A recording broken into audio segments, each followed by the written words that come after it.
Olá, sou a missionária Ana Ribeiro, terapeuta de família especializada em aconselhamento cristão e cura interior, palestrante, escritora, autora do livro Fontes para o Equilíbrio Emocional. Feliz por estar com você. Continuando a série Enfrentando os Conflitos da Vida, vamos falar sobre o maior princípio de todos, que é o princípio do amor. Muitas pessoas passam a vida presas em amargura ou ira. Esses sentimentos minam a nossa capacidade de amar. Eles impedem de termos atitudes de amor para com aqueles que nos feriram. Para você enfrentar os conflitos da vida, será necessário exercitar o amor, e para isto, uma limpeza deverá ser feita no seu coração. Abandone a ira.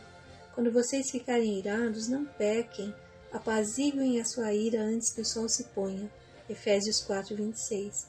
O Senhor sabia que seríamos expostas a situações que nos deixariam iradas. A ira é um sentimento, não um pecado, mas é um sentimento perigoso que pode nos levar a pecar. A ira é um sentimento intenso de ódio e rancor. A palavra de Deus nos aconselha a abandonarmos esse sentimento, pois, quando alimentado, nos leva à ruína. Evite a ira e rejeite a fúria, não se irrite, isso só leva ao mal. Salmo 37:8.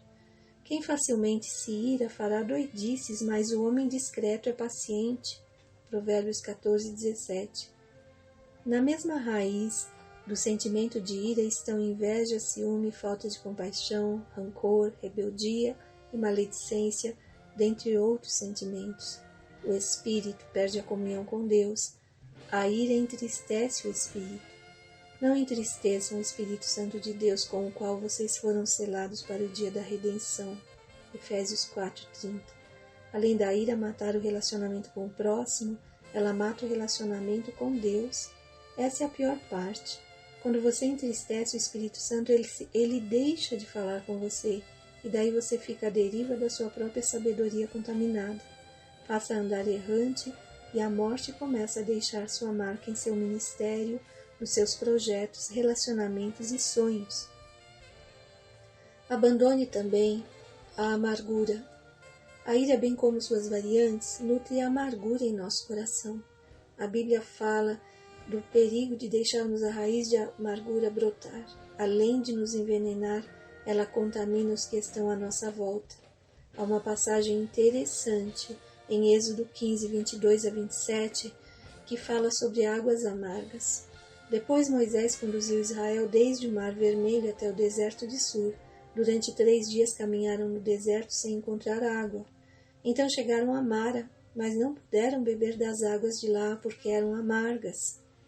Em Mara o Senhor lhes deu leis e ordenanças, e os colocou à prova, dizendo-lhes: se vocês derem atenção ao Senhor, ao seu Deus, e fizerem o que ele aprova, se derem ouvidos aos seus mandamentos e obedecerem a todos os seus decretos, não trarei sobre vocês nenhuma das doenças que eu trouxe sobre os egípcios, pois eu sou o Senhor que os cura. Depois chegaram a Elim, onde havia 12 fontes de água e 70 palmeiras, e acamparam junto àquelas águas. Os israelitas estavam num lugar em que só havia águas amargas, águas que não podiam beber. Bem naquele lugar, Deus entregou a eles as leis e ordenanças sobre como deveriam viver, exortando-os a que obedecessem, e dessa forma não ficariam doentes. Em seguida, o Senhor os conduziu a 12 fontes de águas em que se podia beber. Essa passagem nos leva à reflexão sobre a amargura. Naquele momento, diante da impossibilidade de serem saciados, Deus estava mostrando o principal para eles: obedecerem à sua lei, andarem em santidade. Jesus disse à mulher samaritana que rios de águas vivas fluiriam em seu coração quando ela buscasse saciar sua sede nele. Talvez você esteja lidando com uma situação amarga, está com sede de ser respeitada, amada, tratada com dignidade, mas só encontra um poço com águas amargas. Deus quer falar com você nesse lugar. Diante dessas águas amargas, Ele está ensinando a você as leis dele, a lei do amor. Está te ensinando a amar, a cumprir as leis dele. Logo você chegará nas 12 fontes de águas limpas. Diante das provações, busque sobre o que o Senhor está dizendo para você. Qual comportamento você deve mudar? Qual área de sua vida está amarga? Se o comportamento que lhe causou amargura lhe despertou uma característica negativa da sua personalidade, do seu jeito de ser, é hora de render-se ao trabalhar de Deus. Ele quer ver você livre. Alguns cristãos têm águas amargas dentro de si que precisam ser tocadas pelo poder de Deus. Alguns sinais de amargura são falar mal dos outros, murmuração, intransigência, ausência de misericórdia, agressividade, pessimismo, estar sempre criticando e vendo as fraquezas dos outros. O amargurado sempre está se sentindo infeliz, não consegue se contentar com nada, vive uma constante insatisfação.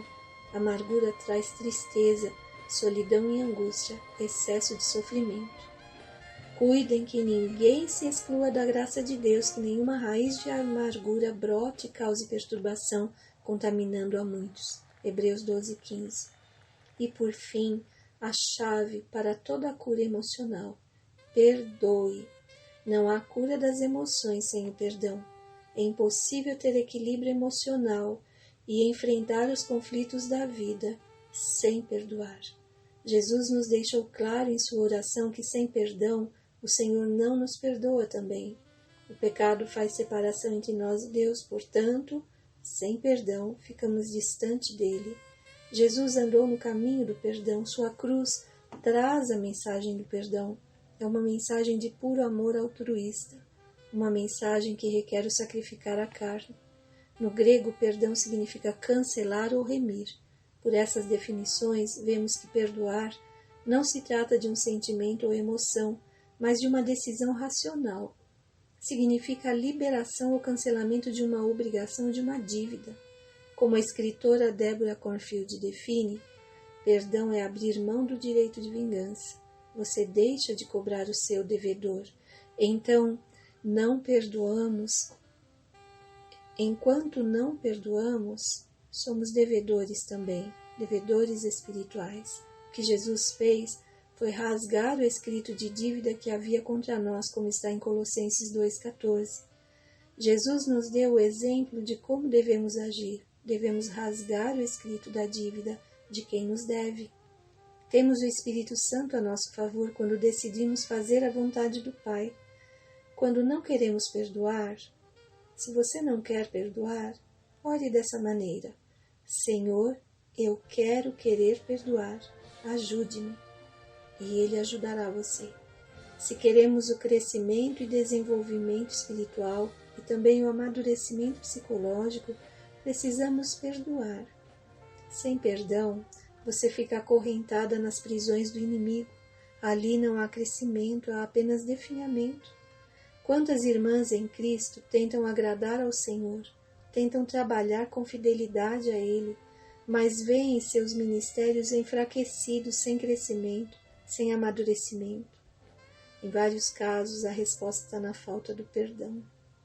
Saiba de uma coisa, o Espírito Santo sempre vai auxiliar você.